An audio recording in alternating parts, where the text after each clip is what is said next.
Well, greetings and salutations, everybody. Welcome back once again, and for the very first time, to the Farts and Crap Show, where today, as per usual, it's your host, Anjo, here, with another bit of a rant video about the PlayStation Vita, as well as the PS TV. And that is because this thing had its 11th birthday a little while ago. And yeah, it launched December 17th, 2011 in Japan, and it was a beast. Not the PS TV, the original launch PS Vita. And it could do so much. It was meant originally as like a companion piece for the PlayStation 3, and even going into the PS4, it had some connectivity there as well, and it could do so much. You could use it as a media center. It had a browser. You could play videos and music even while you're playing video games. You could store pictures on it. It had trophies enabled. Like, you could do like what else? Email, calendar, like friends, parties. It's so much, so much it could do. And some of it didn't do perfectly, but you could use it with a DualShock 4 or a DualShock 3, and you could simulate touch pointer, even though games with heavy amounts of touch functionality weren't actually compatible with the PS TV for some reason, or even if it had any touch compatibility, really, they typically just didn't whitelist them. So it was pretty popular for modders and stuff to have a custom whitelist list, I guess. And get this, you could even use the content manager to back up your data on a PC. Yeah, you could just connect it directly to a computer, basically, and copy all kinds of things over, including like entire games. And you could also keep things on standby, like this game I'm going to talk about here in a minute. And the library was incredible. Granted, first party actual Vita stuff, there's not too much to write home about, honestly. But the fact that you could play PSP or PS1 games on it, as well as like PlayStation Minis, which I never really got that whole thing. I mostly just cared about the PS1 and PSP games. It was incredible. And now with PlayStation Plus, we have a slow drip of basically upscaled PS1 and PSP games that come out for it. An incredibly slow drip, unfortunately. But at least you can play some of those games on your PS4 or PS5 now. And these games on the Vita, they just ran with like maybe some bilinear filtering, not really upscaled at all. And they play fine, they just don't look good on the big screen. Like, you couldn't even do like the higher resolution upscaling stuff, like the simple upscaling stuff the PS3 could do when running, PS1 games. But even so, it was a lot like the Virtual Console, where you could just pick up the games individually if you want, and then have them on your library. And like, having these games upscaled or like in a high resolution, honestly, doesn't matter to me.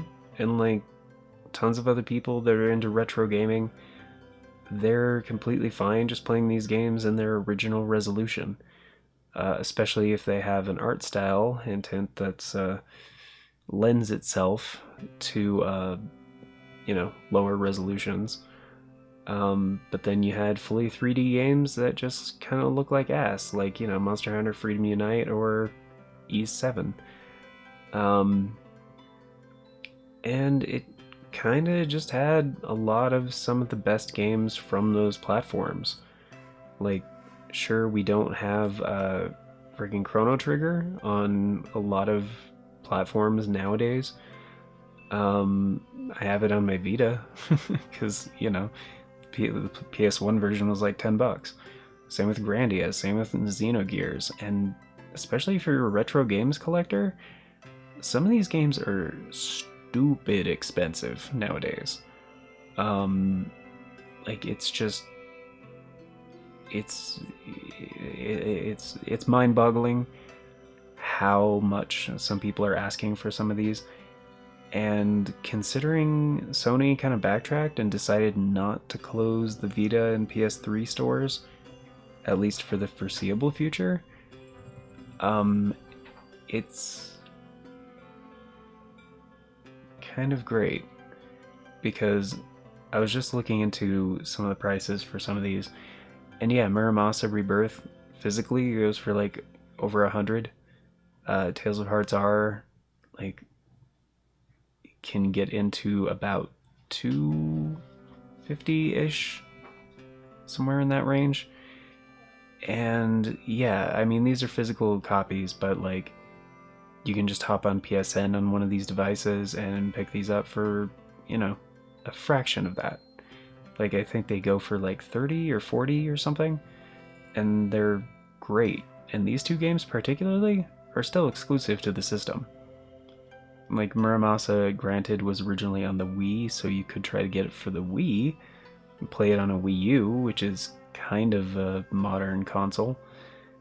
But Tales of Hearts are like, this was a special game, and I'm just gonna go ahead and get into it because I already started it, and I think they have a licensed song in the intro, so I skipped that already. But yeah, Tales of Hearts are, this is the game I wanted to talk about because this one came out. This was a very special case. This one came out on the Nintendo DS, but only in Japan in 2008. Alright? And then Bandai Namco, thankfully, did like this poll special event thing, whatever, and be like, hey, which Tales of game do you guys want localized? Because there's a lot that didn't make it outside of Japan. And again, the Flying Whale thing. In case you guys saw the Grandia 3 episode, there's Link's Awakening, and anyway, the whole thing. Anyway, flying whales, I don't know what the deal is, especially in apparently Japanese fiction, but like, apparently that's a thing. Yeah, and it didn't get localized and released to the rest of the world, at least, well, according to Wikipedia, only in North America and Europe, until November of 2014. And they didn't do a full, they didn't re-record all the Japanese text into English, because there is voice acting in the game, but it's, yeah. And it does have subtitles. Like, it's fully playable, fully understandable, And yeah, the Tales of games are fantastic. They're really good. A lot of people didn't get into the series until Tales of Arise, which thankfully was like a huge success and was the 25th anniversary game that they created over at Namco. But yeah, this is a wonderful game. I haven't played it in a long time. I've been meaning to do like a full series on it at some point. But yeah, it says on the bottom right, 2013. So that was the original release in Japan. But gonna go ahead and get started. A very notable thing about this game as well is just that, and I'm gonna skip this because it's just text over a black screen. And what I want to get to, what I was just talking about, it has fully animated cutscenes. Like, granted, the 3D isn't wonderful, partially because it was originally a DS game, and they upscaled it, they cleaned it up, for sure. But the anime cutscenes are just, like, so well done. And just, like, I'm not even mad they didn't do like an English dub, because honestly, the Japanese voice acting is really good.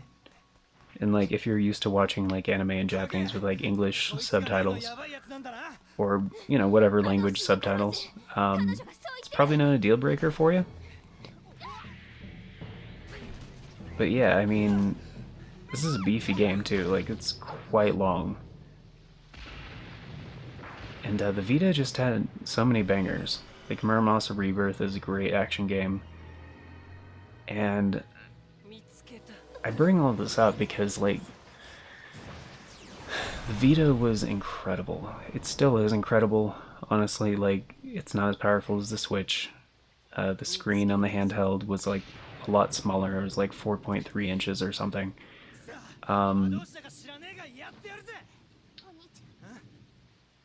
But the games are what makes it a system. Like, and the Vita seemingly it just didn't have any fluff, you know? Sure, they had some games that, like, I wasn't the biggest fan of or whatever, but I know they had their fan bases. They were still quality releases. And even just, like, the backwards compatibility aspect of it, with, like, the virtual console approach, was great. Like, because, yeah, they're digital games or whatever, but,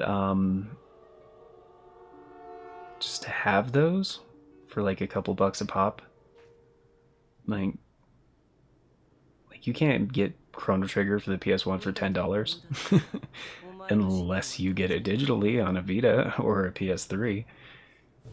And so, like, the prices on these games are just great. It's and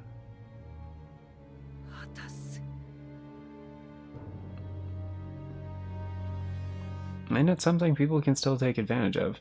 And honestly, my PS TV gave me a bit of a scare a while ago.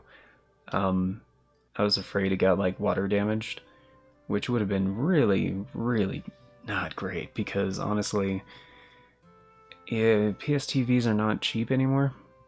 There was a time when you could get a new one for, like, less than 50 bucks.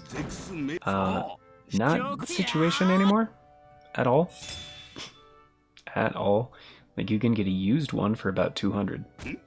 If you want to get a new one, I haven't even dared to look into that. But honestly, I was upset that Sony just, like, abandoned the platform. Like, really upset, because it's great. And, like, it sucks that they had two different devices, right? Because now with the Switch, like, it's a handheld and it's a console. You just dock it. And they had, like, kind of similar things with the Vita, but none of them were, like, HDMI capable docks, right? And, like, the port on the bottom of it, it wasn't USB-C. It was, like, its own proprietary port on the original model, and it did have a USB connection if you wanted to wire it to your computer to, like, use the content manager thing to back up certain data and stuff. But aside from that, oh, this is like the battle tutorial. I'm just gonna skip this. I don't know if it's entirely skippable. No, it's not. Alright.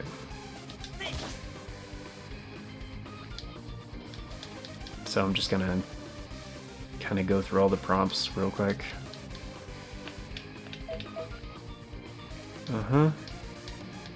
Yep. And it's like, it's a fully featured battle system. Like, to those of you who are already familiar with, like, Tales of games, this is just as good as any other fully 3D Tales of title. Like, honestly, I think the battle system is most closely related to Tales of Xillia, actually. Which is very high praise, because I think that's honestly one of the best classic, like, Tales of titles.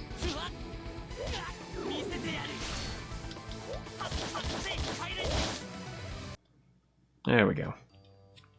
Just had to get through the prompts and everything. Oh shit, no, he's gonna explain leveling up to me. And honestly, the whole... Shit, did I say no?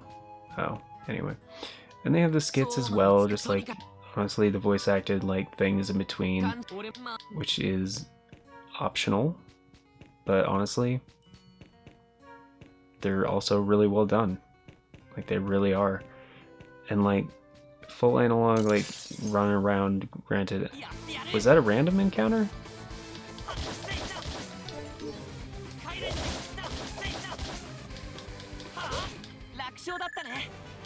There we go.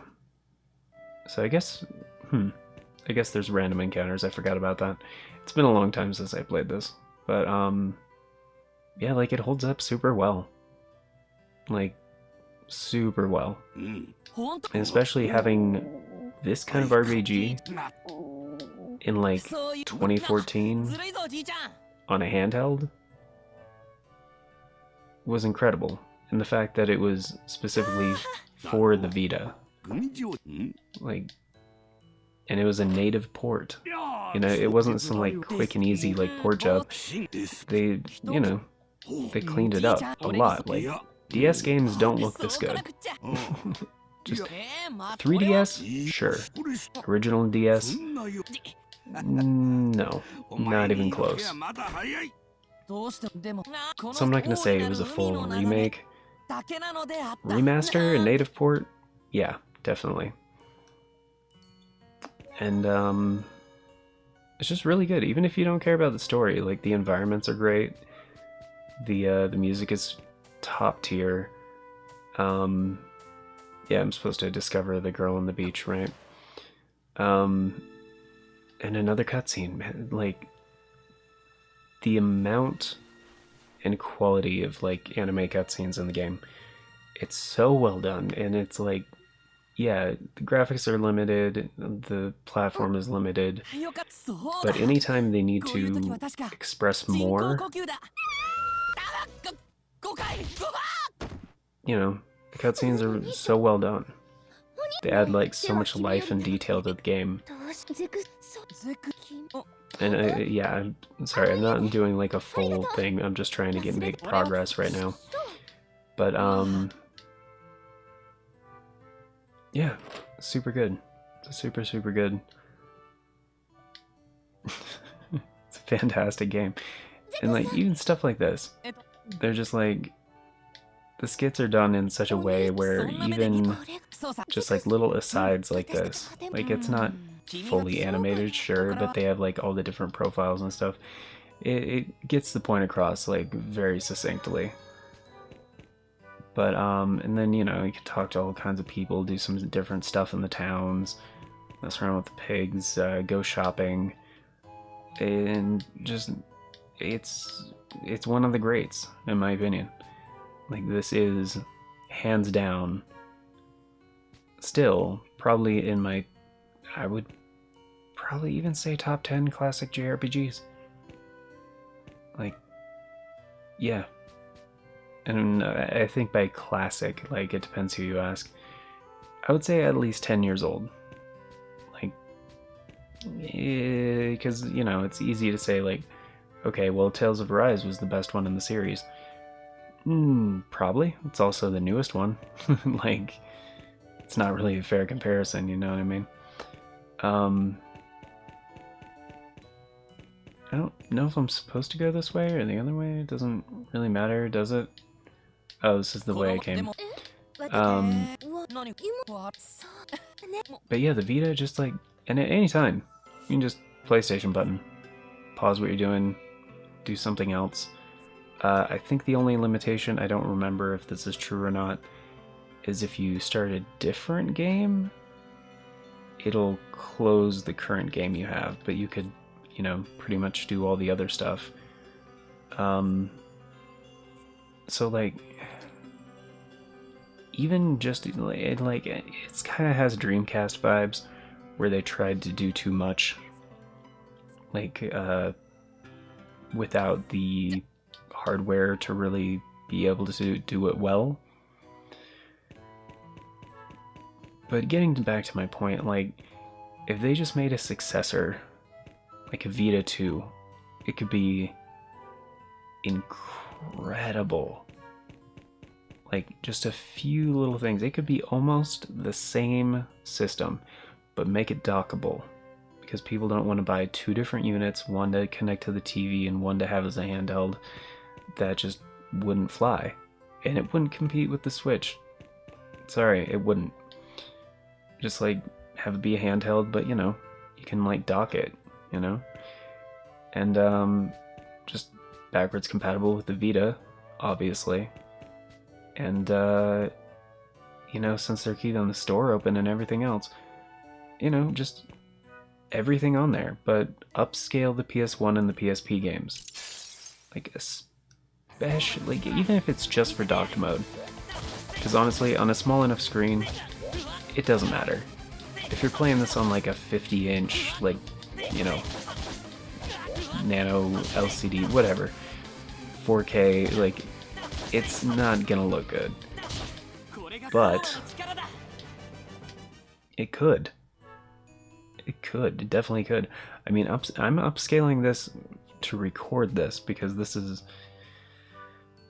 the Vita could only do 1080 if it was 1080i, and I prefer 720p over 1080i any day of the week because just progressive scan is going to look better than interlaced, even at a slightly lower resolution. It just will. Whoops. Okay.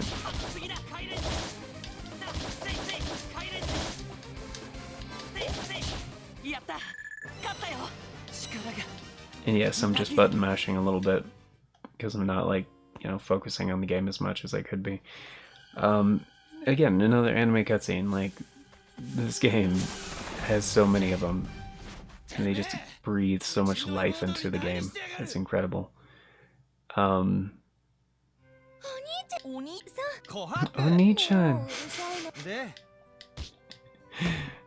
Yeah. Kind of great. I mean, why am I saying kind of great? It's fantastic. But yeah, I mean, there's like so many games, right?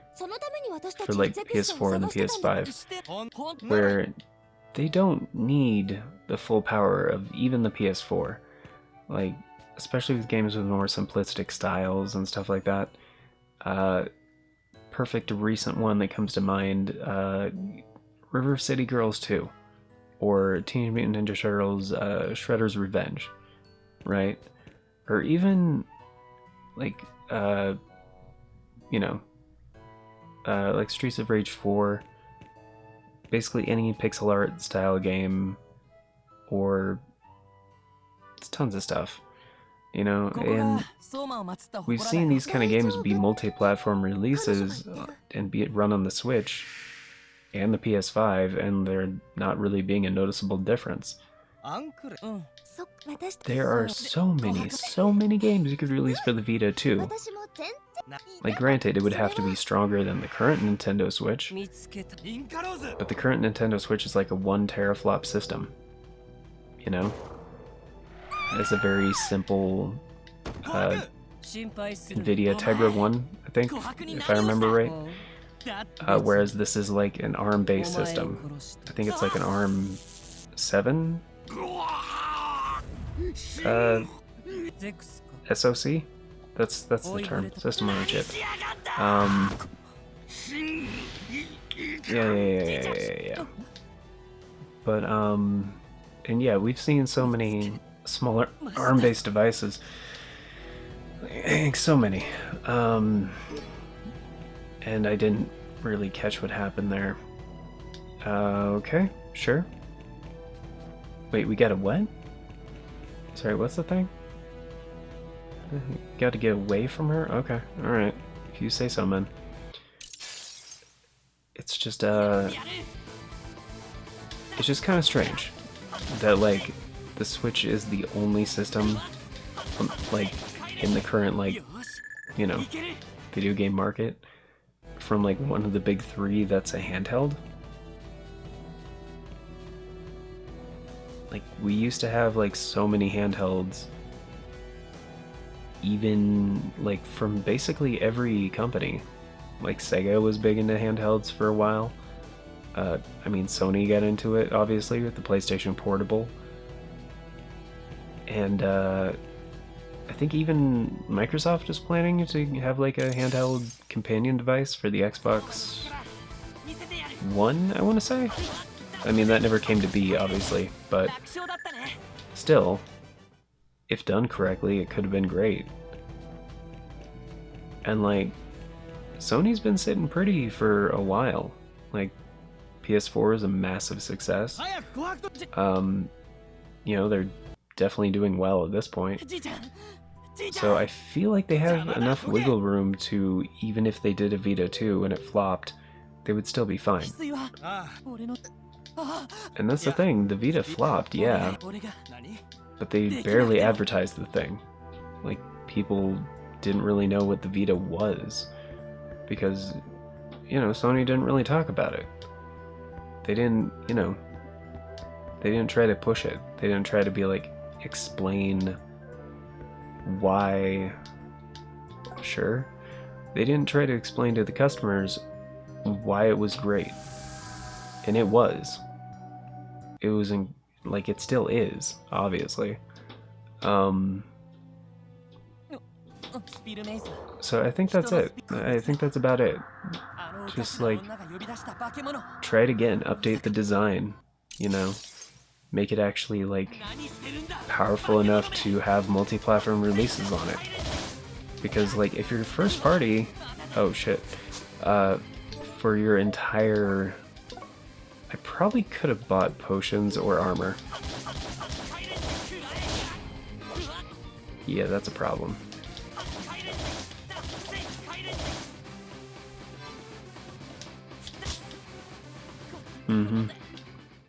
Probably should have bought some stuff. They were never heard from again.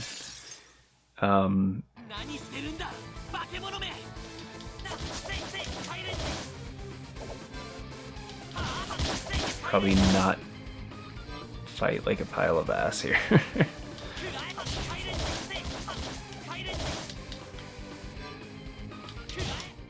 There we go. Actually fought okay there. I don't have any potions. Wow, okay. Yeah, I probably should have bought some shit, honestly.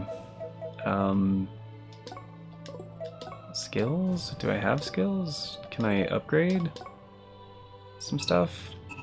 SBP 9 out of 9. Is that stuff I can spend? No? Honestly, I don't remember how to do this, so I'm gonna try to just brute force it. Apple gels, there we go, that's healing items. Probably use one, because I'm getting my ass handed to me. Anyway, the game's getting more demanding, but, oh, there's another item. Orange gel, TP, excellent. Could always use more TP.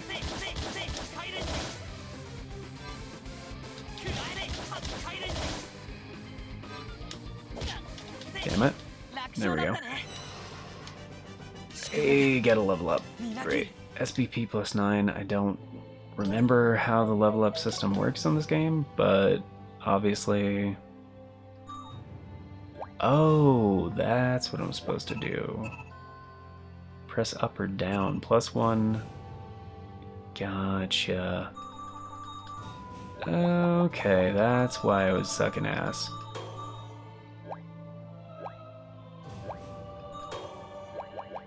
Don't know what Exceed 1 does. Ooh, Solar Flare. Strike. Yeah, just get stronger.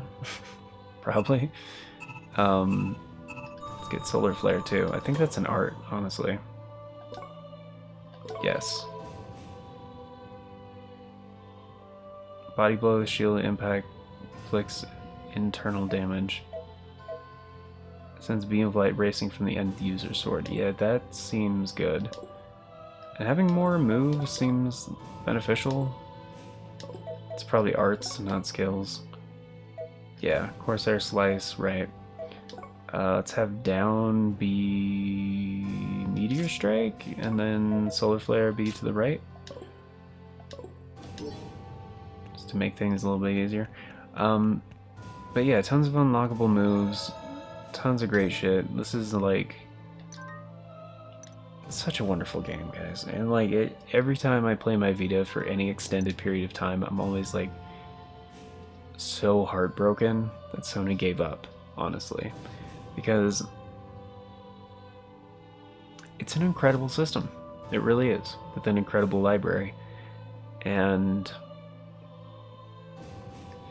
if you guys care about the Vita, like, and if you have one, like, just play it.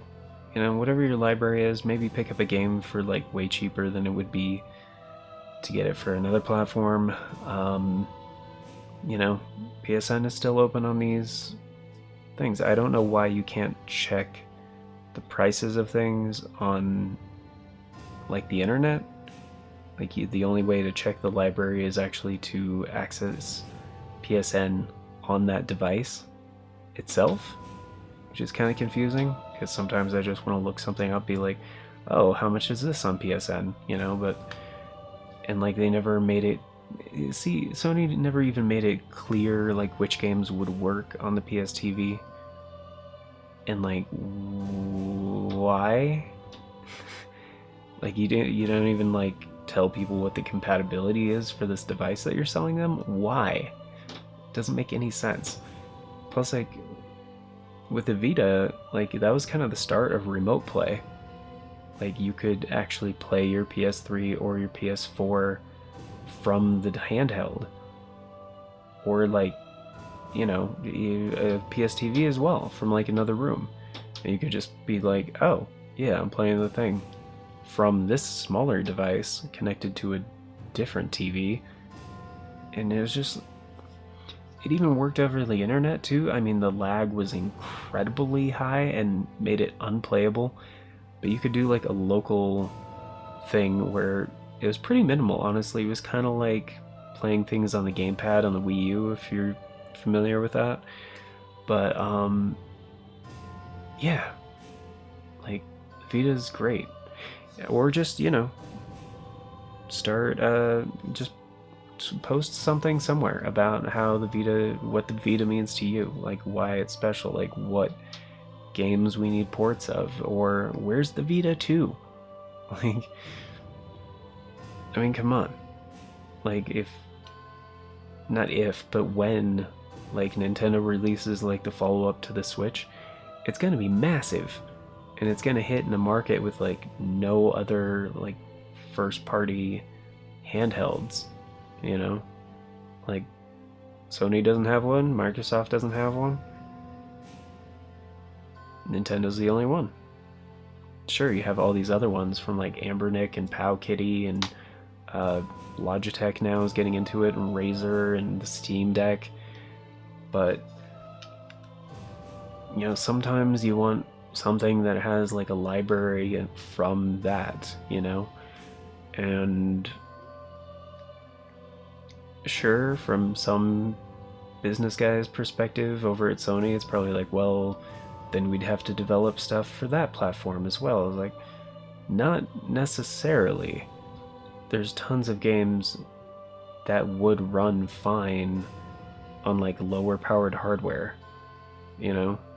Like, and the developers of those games, a lot of them have the Switch in mind when doing multi-platform releases, so they have the version that can run on lower power hardware. You can take that version, basically, developers, by the way, that's built for the Switch, shove it onto a thing that's twice as powerful as the Switch, and then boom, it won't really have a problem running it at 60 FPS, basically, you know? Like, it's not that much more, and it's not necessarily on Sony. Like, the developers are the ones, like, making these versions for the platforms. Sure, dev kits and all that stuff, blah, blah, blah, blah, but a lot of these systems are pretty universal architecture. Like, again, like PSTV, the Vita was like an ARM-based system. I'm pretty sure it was ARM 7, which was like very universally like devs would go, oh yeah, ARM-based architecture, system on a chip, for sure. Like, it wasn't that foreign, you know? So anyway, that's my rant about it. Tales of Arthar, great game. PlayStation Vita, incredible platform. Still, I think, the most forward-thinking system handheld we've ever had, really. Especially, like, official first party, you know? And if anybody can do it, to make, like, a successor that would be, like, meet and exceed everyone's expectations, Sony could definitely do it. And honestly, I think they should. I really think they should. Not just because it would make me incredibly happy. I think people would love it. They would absolutely love it. Even if they did the very, very easiest thing and just revitalized the Vita, put it back into production, like the existing hardware, like not even really any update needed. They already did a Vita revision that was plenty good. The only thing I would change, proprietary storage. This system, this PSTV I have, has, I believe, only a 16 or a 32 gigabyte card on it. The reason why is PS Vita storage memory was crazy expensive for no reason. When on the competing hardware, the 2DS and 3DS systems, you could just use an SD card or micro SD, which was readily abundant. Just, sorry, that was a little redundant, my bad. Readily abundant, which is kind of redundant. They were everywhere. Everywhere. And it didn't matter what brand you used or any of that other crap. No, but Sony was like, oh no, we're going to do our own proprietary storage on this thing, which really was a terrible idea because it was prohibitively expensive to get a decent amount of storage. And granted, in 2011, 8 gigabytes was like, wow, this is a good amount of space, or 16 gigabytes or 32, like that seemed like a lot, especially for games that were maybe 1 or 2 gigabytes apiece. You know, on the upper limit, 4 or 5. Nowadays, it doesn't make any sense. But anyway, that's the end of my rant for it. Even if they just brought back the Vita, made it be able to run on SD cards, same library, same everything, and maybe just bring over some games that wouldn't have trouble running on it. Like, there's still developers out there, like, making stuff for the Vita. There's, like, it's a trickle, it's not very many, it's not hugely widespread or popular, but people are doing it, and it's a great system. That's all I want to say about it. The other thing, real quick, as long as I'm doing wish list, pie in the sky kind of shit, the DualShock 4, I'm not a fan. The DualShock 3, even more not a fan. But you have to use it with the PSTV, which I don't understand why. It has a USB port on it. You could honestly, theoretically, use any wireless controller. I mean, you can't. But if they actually did do a revised Vita, which, by the way, Vita means life, haha, ironic, right? Being a dead platform. Just any controller. Like, I hate wireless controllers, I really do. I prefer to use a wired controller if possible, all the time. All the time. Not some of the time, all the time. So, controller compatibility, just, you know, make that shit pretty universal, you know? I mean, on the Nintendo Switch, there are so many controller options, it's not even funny, and most of them are not from Nintendo. Some of them are officially licensed, but it also works with unofficial controllers, you know? And, some of them, 8-bit though, being some of the better options for the system in general. Which, yeah, it's mind-boggling. It's absolutely mind-boggling with how great the system is. It makes no sense to not breathe some new life into it, or even better yet, make a slightly more powerful version, which at this point, you could use dated tech and it would still be more powerful. Like, the Switch is running on dated tech, and that came out in 2017. Like, it doesn't have to be cutting edge. It doesn't even have to be OLED. But it could be great. It could be really, really great. And another thing about the original Vita, the back panel was also touch sensitive. I don't think anybody enjoyed that. That was terrible. That was a bad workaround. I'm not gonna lie. I'm not gonna try to say that was a good idea. It wasn't. But so many other things about the Vita. Great. Wonderful. I hesitate to even say perfect, because it wasn't. It was ahead of its time. It was too good for when it came out. It really was. And I just want to see another one. That's pretty much it. That's it. End of rant. Thank you everybody for stopping in. Greatly appreciate it. Hope you guys enjoyed this PS Vita rant. Let me know what you guys think in the comments.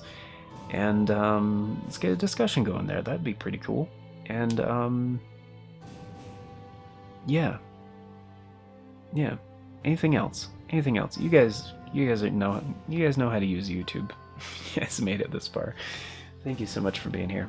And of course, before we get going, a very special thank you going out to our current Farts and Crap Show members, which at the time of recording is just Navalis Draconis and Heemscast Gaming, which are both incredible people. And Heemscast Gaming is also a channel. Check them out. It's great stuff over there.